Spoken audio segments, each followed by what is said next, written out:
¿Blanco que un blanco que se cree blanco? Sí, es como si preguntáramos, ¿una vela ilumina más en una cueva oscura cuando es de noche fuera que si fuera de día?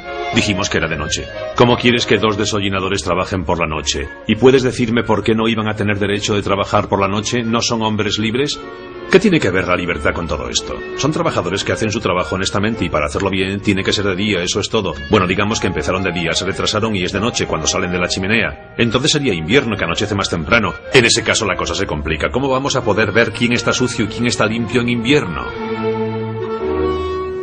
Esto se llama pilpul, la manía de discutir casi hasta alcanzar lo absurdo. Y fue en Polonia donde nació el arte del pilpul bajo la influencia de Jakub Polak, que se instaló en Cracovia hacia el 1500. En este tipo de enseñanza, Jakub Polak se dedica a desplegar todos los recursos de la dialéctica más sutil y más fina, a argumentar sobre todo y a propósito de todo. El pilpul, del hebreo pilpel, el pimiento. Pero ¿quién desollina en invierno? ¿No puede nevar en verano? Bueno, los dos son negros, pero uno está cubierto de nieve, por eso está blanco, pero quizás la nieve esté sucia y negra. Entonces la nieve negra puede cubrir al que está blanco y la nieve blanca al que está negro perfectamente. Entonces, ¿cuál de los dos se va a lavar? Dime.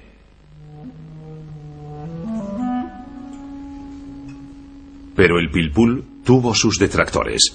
En Vilna, la Jerusalén del norte, vivía un sabio talmudista, Eliyahu Kramer. Nacido en 1720, fallecido en 1797, a quien veneran todavía hoy los judíos de Lituania, y de todas partes bajo el nombre de Gaón, genio.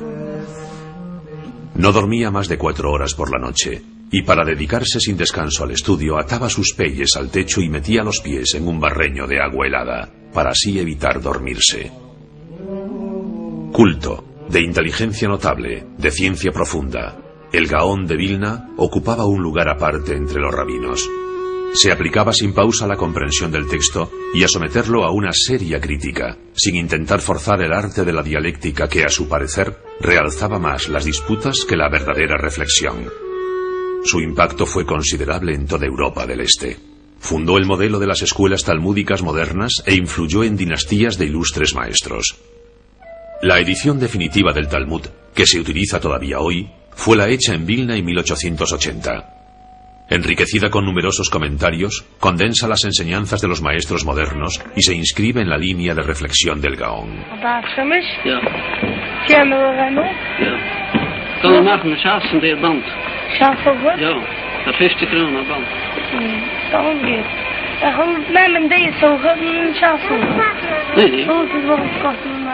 Desde entonces, todos los estudiantes disponen de una herramienta de trabajo mucho mejor que las que disponían las generaciones anteriores.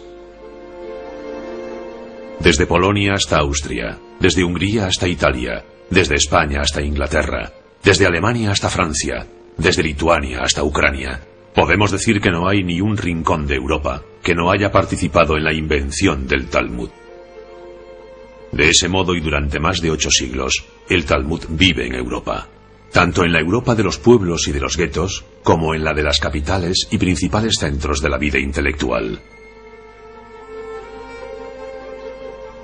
Durante todos esos años, el Talmud conoce una producción intensa de comentarios y un florecimiento de escuelas que darán forma a la cultura judía que heredaría la modernidad.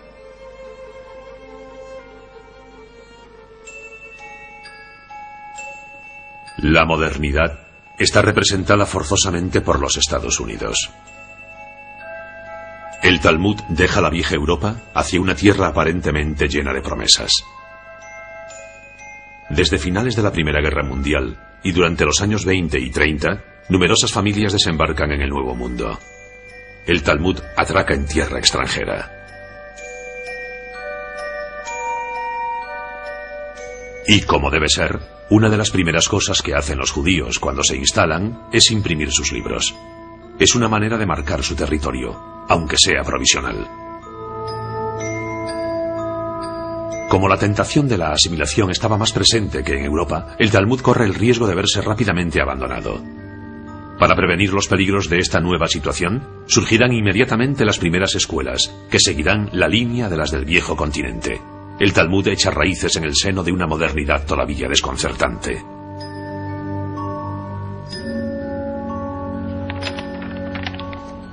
Al amanecer del siglo XX, ¿debe el Talmud adaptarse a la modernidad o es la modernidad la que debe adaptarse al Talmud? Para responder a esta pregunta basta con sumergirse en el diálogo de los sabios y concebir en qué medida sus palabras han anticipado siempre los sucesos de la historia. La escuela de Shammai y la escuela de Hillel se enfrentaron durante 2 años y medio sobre el tema del hombre. La primera decía: habría sido mejor que el hombre no hubiera sido creado. La segunda: es bueno que se haya creado al hombre. Al final, las voces llegaron a un acuerdo y concluyeron: habría sido mejor que el hombre no hubiera sido creado, pero ya que existe, que sea virtuoso. ¿Virtuoso? ¿Qué les quedaba a los judíos en los albores de la Segunda Guerra Mundial? ¿Quizás ir a practicar su virtud en los Estados Unidos?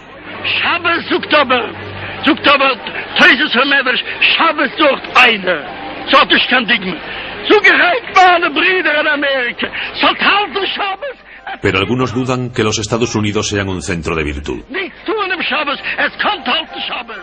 Condenados a una vida de clandestinidad, encerrados en sus guetos donde vivían aislados, con su Talmud como único refugio, la suerte de los judíos en Europa Central en el siglo XX puede dotar de argumentos la opinión según la cual habría sido mejor que el hombre no hubiera sido creado.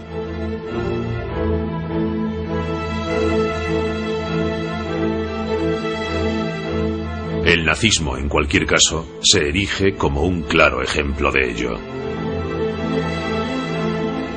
La esperanza, sin embargo, es el fundamento del judaísmo.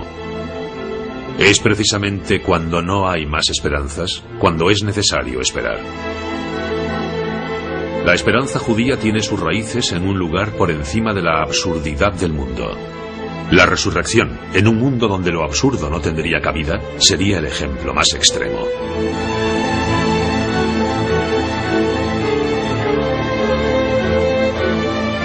El Talmud cuenta la historia de un emperador romano que envió a los judíos a la muerte. Ese emperador le pregunta a uno de los sabios judíos antes de dejárselo a sus verdugos: no entiendo cómo vosotros, los judíos, podéis creer en la resurrección de los muertos. La hija más joven del sabio responde por él. Le dice al romano: tú no existías y ahora existes. Eso no te sorprende, pero a mí me maravilla a cada momento. Hoy existes. ¿Y te sorprendes de que otro día puedas existir de nuevo?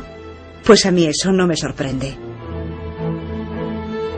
El Talmud evoca la resurrección de los muertos de forma abstracta, pero se presenta a sí mismo como un ejemplo concreto. De hecho, ¿cuántas veces renació de entre las llamas?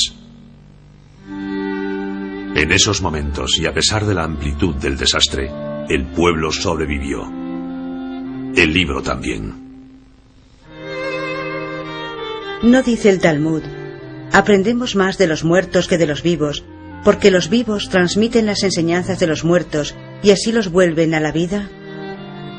¿No se llaman los cementerios Bet HaHaim o casa de los vivos? Los cementerios parecen bibliotecas a cielo abierto, porque el Talmud